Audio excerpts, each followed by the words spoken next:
ન્યૂઝની આજની અવળવાણીના કાર્યક્રમમાં આપનું હાર્દિક સ્વાગત છે।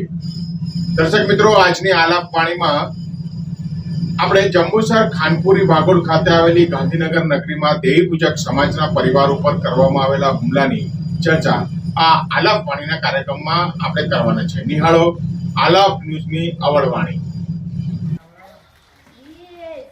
જંબુસર ખાનપુરી ભાગોળ વિસ્તારમાં દેવી પૂજક સમાજના યુવાનો ઉપર કરવામાં આવેલા હુમલાના સંદર્ભમાં આ વિસ્તારના પ્રત્યક્ષદર્શી મહિલાઓ અને યુવાન શું કહી રહ્યા છે, સાંભળો જ એમના શબ્દોમાં ખાનપુરી ભાગોળ ખાતે બનેલી ઘટનાના સંદર્ભમાં।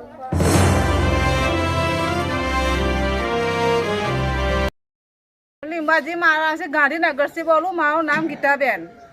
आज 7 वर्ष से हम आखा मेला गति बहुत से रातना 12 वागता लगी ने जुगार रमे ने बहुत गंदी गंदी गाड़ियों बोले तो सत्ता में સાંભળીને સેન કરીને બધા ભયો બેઠેલા છે। તો પીઠ પાછા ભયો ને ઘર में પહેરીને બધાને માર્યા ને છોકરીઓ જવાને દેખે તો ગંદુ પિક્ચર આખો ડરો જોવે ને અમે કહેવા જઈએ ને સગા સંબંધીને તો મારવાની ધક ધમકીઓ મને આપે ને આવીને ભય તો અભરું કા ઉભા થાય વળવાય ને તઈ જ્યાં ને એમને પીઠ પાછળ એને માર્યા। એમનું એક જ ઘર છે। પીઠ પાછળ એમાં સગા સંબંધીને ફોન કરીને છાના છપટા બોલાવ્યા અને મારીને ફાડી દીધા। તો ઘરની ફેમિલીએ જાણ્યું કે અમારા ઘરનો વિસ્તાર વળતો હતો ને બહારનું માણસ આવીને માર્યા કમ ત્યારે પછી અમારા બેનલા વાને ખબર પડી। કેટલા લોકોને વાગ્યું છે? 2 જણને વાગ્યું। 2 ભાઈ છે વડોદરા में દાખલ કરેલા છે। હજુ કોઈની ખબર આવી નથી। બે બંધ છે તો બંધમાં આવ્યા નથી। આ તો જોયા અંધાર મેં જોયા તો ખબર પડી કે પેલા અમારો ભય પડ્યો એટલું અમે સાહેબ જોયું। એને આગળ અમે કશું જોયું નથી। શું નામ છે? નામ છે ભરતભાઈ કાંતિભાઈ વાઘેલા। મારે રહેવાનું ગાંધીનગરી જંબુસર ખાનપુર રોડ પર રહેવાનું છે મારે। ને મને ગઈકાલે સાંજે જ અહીં જાણ પડી કે મારામારી થઈ તો હું તાત્કાલિક તે ટાઈમે અહીંયા આવ્યો હતો। તો મારા ભાઈ મંગળભાઈ ભીખાભાઈ વાઘેલા અને વિશ્રામભાઈ ભીખાભાઈ વાઘેલા તથા દિનેશભાઈ ભીખાભાઈ વાઘેલા એ 3 ભાઈઓને અહીંયા આગળ અહીંયા બાજુમાં ઇમરાનભાઈ કરીને અહીંયા ફ્રૂટનો ધંધો કરે છે તે ત્યાં અહીંયા રહે છે। તે એમને મારામારીનો હુમલો ગઈકાલે કરેલો એમની ઉપર। શા માટે કર્યો હતો? એ માટે મારા ભાઈ સાંજે પેલા કર્યા કામ કરે છે તો સાંજે એ આવતો હતો તેને ઘરે બોલાવ્યો। ભલે ઘરે બોલાવીને એવું કીધું કે તે મારી ઘેરથી ચોરી કરી ફ્રૂટની ચોરી કરી એટલે એને ઘેરથી ખૂબ માર માર્યો સાહેબ એમને। અને તે અમને એમના ઘરનાથી જ અમને કહેવાય કે તમારા છોકરાને મારે છે એટલે તમે આવીને એમને લઈ જાઓ। એટલે અમે બધા ત્યાં ગયા। ત્યાં જઈને એમને પેલા ભાઈને કીધું કે ભાઈ આવે તારા ફ્રૂટના જે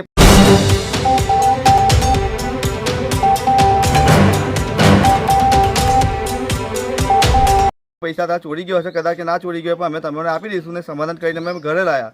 ઘરે આવ્યા પછી ઇમરાનભાઈ એમના સગા સંબંધીઓને ફોન કરીને તાત્કાલિક ટોળકી એમના માણસોને બોલાવ્યા। કેટલા લોકો હતા? એ લોકો મિનિમમ 7-8 માણસ હતા। એ ટોળકીની અંદર 7-8 માણસ હતા અને હથિયાર લઈને જ આવેલા હાથની અંદર મારવાના એમથી ને આવીને કયા હથિયારો હતા? એમની પાસે ડાંગા હતો અને ભાલા હતા। બસ એ 2 વસ્તુ હતી એમની પાસે। એ આવીને મારવા માંડ્યા એટલે મારીને એ લોકો પેલા ભાઈને 2 ભાઈઓને મારીને પેલા ભાઈ પડી ગયા 2 ભાન થઈને એટલે એ લોકો જ્યાં કે મરી ગયા એથી એ લોકો નાસી છૂટ્યા એ લોકો ત્યાંથી।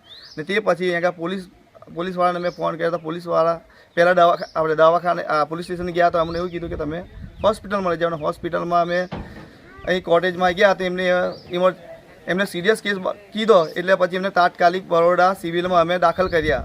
દર્શક મિત્રો, તમે સાંભળ્યા કે આ વિસ્તારની મહિલા અને યુવાન શું કહી રહ્યા છે જે દેવી પૂજક સમાજના છે। પરંતુ હવે સાંભળો આ દેવી પૂજક સમાજે જેમની ઉપર આક્ષેપ કર્યો છે એવા મુસ્લિમ પક્ષકારો પોતાના બચાવમાં શું કહી રહ્યા છે એ પણ સાંભળો એમની વાતો। મારું નામ યુસુફ સબ્બી સૈયદ, જંબુસર ખાનપુરી ભાગોળ રેલવે પાછળ। મારા ભાઈનો ફોન આવ્યો કે ભાઈ અહીંયા આગળ ચોરી કરીને આ લોકોને મારવા આવ્યા। એમને મારી ભાભીને વાત મારી લીધી। મારા ભાઈને માર્યો ગાડીઓનો ઝટકો ઘેર આગળ કે 5-6 જણા હતા। હું શું કામ ઝઘડો થયો? ચોરી કરતા થયા। શાની ચોરી કરતા? દરાકની ને સફરજન। ફ્રૂટની ચોરી કરતા ફ્રૂટની હતા. ચોરી કરતા હતા, રોજ કરી જતા હતા 4 દિવસથી. અચ્છા. આજે ઝડપાઈ ગયા. તો કોણ છે સામેવાળા? સામા વાઘેલા સમાજ છે. ઓળખો છો તમે એમને? આ એમના મોંથી ઓળખું જ બધો ને. હમણાં ક્યાં આવ્યા છો તમે?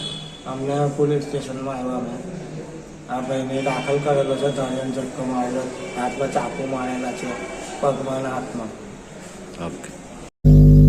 દર્શક મિત્રો, આપણે સાંભળ્યું કે આ સમગ્ર ઘટનાના ઉભય પક્ષો પોતાના પક્ષમાં શું શું કહી રહ્યા છે, પરંતુ કેટલીક મહત્વની વાતો જે આ દર્શક મિત્રો આપ સૌએ ગૌરથી ધ્યાનથી ખૂબ વિચારવા પડે એવા પ્રશ્નો એ આ વિડીયોમાં આપવીથી સાંભળ્યા પછી ઉત્પન્ન થાય છે, જેના તરફ આપણું ધ્યાન જવું આવશ્યક છે.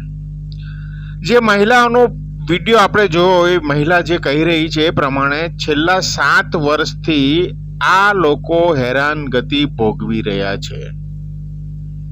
તો 7 વર્ષથી આ હિન્દુ સમાજના એક ભાગની સમસ્યાને સમાધાન સુધી પહોંચાડવા માટે કોઈ આગળ કેમ ન આવ્યું? એ પ્રશ્ન થાય એ સ્વાભાવિક છે. પરંતુ બીજી એક વાત જે મહિલાએ કરી એ ખૂબ ચોંકાવનારી છે, અને એ વાત એ છે કે આ ગાંધીનગરી નામના વિસ્તારમાં માત્ર એક જ ઘર મુસ્લિમનું છે. તો દર્શક મિત્રો, માત્ર એક ઘર ધરાવનાર વ્યક્તિ પણ જો વધારે વસ્તીવાળા સમાજના પરિવારના ઘરે જઈને હુમલો કરી શકે તો એની હિંમત કેટલી હશે એ પણ વિચારવું જોઈએ. અને ત્રીજી વાત આ મહિલાએ જે કરી છે કે રાત્રે 12 વાગ્યા સુધી આ લોકો જુગાર રમે છે. તો દરરોજ જો 12 વાગ્યા સુધી જુગાર અહીંયા 7 વર્ષથી રમાતો હોય તો પોલીસના ધ્યાને આ કેમ આવતું નહીં હોય? અને અત્યંત ચોંકાવનારી વાત તો એ છે આ મહિલાએ જે કરી કે મોબાઈલ ઉપર બીભત્સ ચિત્રો આ લોકો જોતા હોય છે, અને જ્યારે આ યુવતીઓ આ દેવી પૂજક સમાજની ત્યારે પસાર થતી હોય છે ત્યારે પણ આ જોવાનું ચાલુ જ રાખે છે. અને જ્યારે આ બી ઘટના બને અને આ દેવી પૂજક સમાજના લોકોએ આ વ્યક્તિના પરિવારના લોકોને જ્યારે કહેવા જાય છે ત્યારે એમને મારી નાખવાની ધમકી સુદ્ધા આપવામાં આવે છે. તો આ કેટલી દયાનક પરિસ્થિતિ છે ગાંધીનગરીમાં વસતા દેવી પૂજક સમાજના બનતું હોય. તો દર્શક મિત્રો, માત્ર શાસન બદલાવાથી સમાજની પરિસ્થિતિ બદલાય એ શક્ય નથી. સમાજે પણ સંગઠિત થવું પડે અને અન્યાય સામે લડવું પડે. સની દેઓલની ખૂબ પ્રસિદ્ધ ફિલ્મ અર્જુનમાં એક સંવાદ એ સની દેઓલ બોલે છે कि जुल्म सहने की ताकत आप में है, लेकिन जुल्म के खिलाफ आवाज उठाने की ताकत आप में नहीं है. કંઈક એવી જ પરિસ્થિતિ આ ગાંધીનગરી નામના વિસ્તારના દેવી પૂજક સમાજના લોકોની દેખાઈ રહી છે. દર્શક મિત્રો, આલાપ ન્યૂઝની અવળવાણીમાં આ દેવી પૂજક સમાજના બંધુઓ પર થયેલા હુમલાના સંદર્ભમાં અમે અમારી આલાપવાણી રજૂ કરી છે. આપની રીતે આને મૂલવશો. નમસ્કાર. ભારત માતા કી જય.